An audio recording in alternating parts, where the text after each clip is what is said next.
আমার এই মনেরও সেই কামনা সোনার মদিনা। মনের মাঝে আছো তুমি কেন বোঝো না, মনের মাঝে আছো তুমি কেন বোঝো না। আমার এই মনেরও সেই কামনা সোনার মদিনা। সবুজ গম্বুজের নিচে একটু দাঁড়াবো, আমার প্রিয় নবীজিকে সালাম জানাবো। সবুজ গম্বুজের নিচে একটু দাঁড়াবো, আমার প্রিয় নবীজিকে সালাম জানাবো। যাহার প্রেমে পাগল হয়ে হলাম দিওয়ানা, যাহার প্রেমে পাগল হয়ে হলাম দিওয়ানা। আমার এই মনেরও সেই কামনা সোনার মদিনা।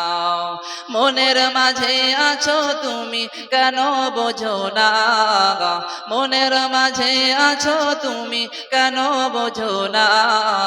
এই মনেরও সেই কামনা সোনার মদিনা। জান্নাতুল বাকিতে একটু দাঁড়াবো, প্রাণের প্রিয় সাহাবীদের সালাম জানাবো। জান্নাতুল বাকিতে একটু দাঁড়াবো, প্রাণের প্রিয় সাহাবীদের সালাম জানাবো। যাদের কথা পড়লে মনে কান্না থামে না, যাদের কথা পড়লে মনে কান্না থামে না। এই মনেরও সেই কামনা সোনার মদিনা। আমার এই মনেরও সেই কামনা সোনার মদিনা। মনের মাঝে আছো তুমি, মনের মাঝে আছো তুমি কেন বোঝো না, মনের মাঝে আছো তুমি কেন বোঝো না। এই মনেরও সেই কামনা সোনার মদিনা। জন্মভূমিতে মন আর যে টিকে না, পাখি হলে উড়ে যেতাম সোনার মদিনা। জন্মভূমিতে মন আর যে টিকে না, পাখি হলে উড়ে যেতাম সোনার মদিনা।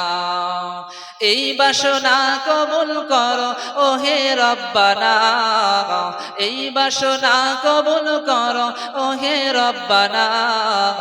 এই মনেরও সেই কামনা সোনার মদিনা। মনের মাঝে আছো তুমি কেন বোঝো না, মনের মাঝে আছো তুমি কেন বোঝো না। এই মনেরও সেই কামনা সোনার মদিনা। আমার এই মনেরও সেই কামনা সোনার মদিনা। আল্লাহুম্মা সাল্লি আলা।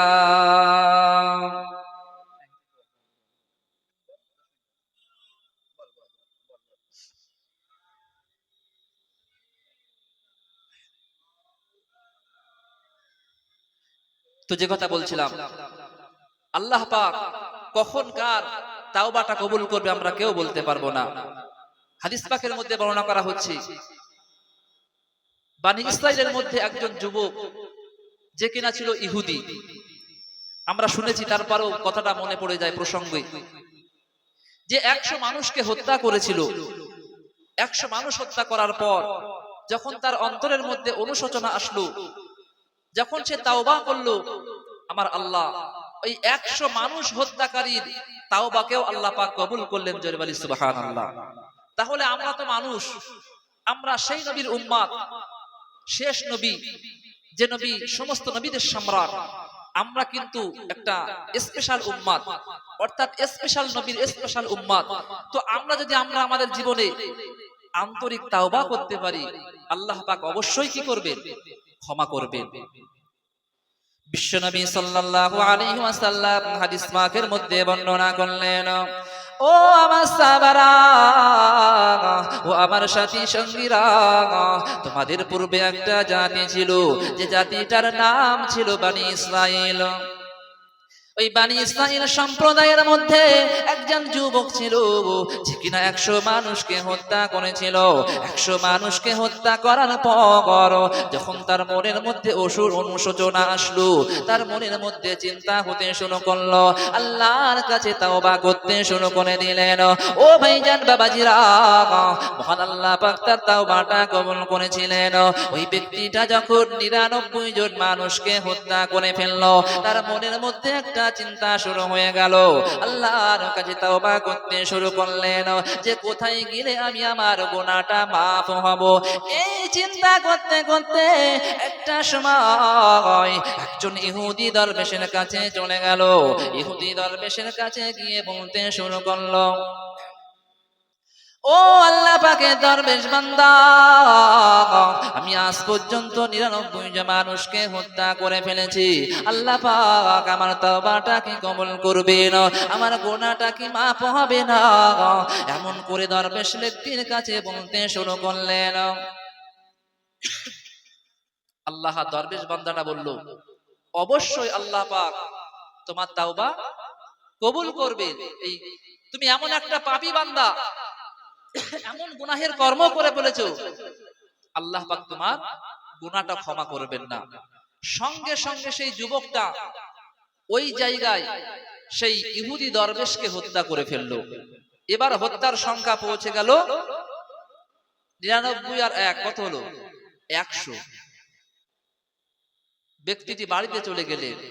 বাড়িতে যাওয়ার পর তার মনের মধ্যে আবার অনুশোচনা হলো, আল্লাহ, আমি দেখতে দেখতে একটা নয় দুটা নয় 100 মানুষকে হত্যা করে ফেললাম। এই মনের মধ্যে একটা উতাল পাতাল শুরু হলো, কোথায় গেলে আমার তাওবাটা কবুল হবে। ও ভাইজান বাবাজিরা, যে কথা বলছিলাম, ওই ইহুদি ব্যক্তিটি যুবক ছেলেটা তার বাড়িতে রওনা দিয়ে দিলেন। 100 মানুষ হত্যা হয়ে গেছে। বাড়িতে যাওয়ার পর তার মনের মধ্যে একটা অনুশোচনা শুরু হয়ে গেল, আমি কোথায় গেলে আমার তাওবাটা কবুল হবে, আমার গুনাহটা মাফ হবে, এমন চিন্তা করতে শুরু করে দিলেন। ও ভাইজান বাবাজিরা, একটা সময় সে চলে গেল কোথায়? একটা ইহুদি আলেমের শরণাপন্ন হয়ে গেল। ও ভাইজান বাবাজিরা, ওই মানুষটা তখন ইহুদি আলেমকে জিজ্ঞাসা করে বলেছিলেন, ও আল্লাহ পাকের আলেম বান্দা, আপনি তো আল্লাহর জ্ঞানী বান্দা, আলেম বান্দা, আমি এমন একটা মানুষ, আমি আজ পর্যন্ত 100 মানুষকে হত্যা করে ফেলেছি। আল্লাহ পাক আমার তাওবাটা কি কবুল করবে কেন? আমার গুনাহটা কি মাফ হবে না? এমন করে ইহুদি আলেমকে জিজ্ঞাসা করতে শুরু করলেন। একটু বলুন, আল্লাহুম্মা সাল্লি আলা।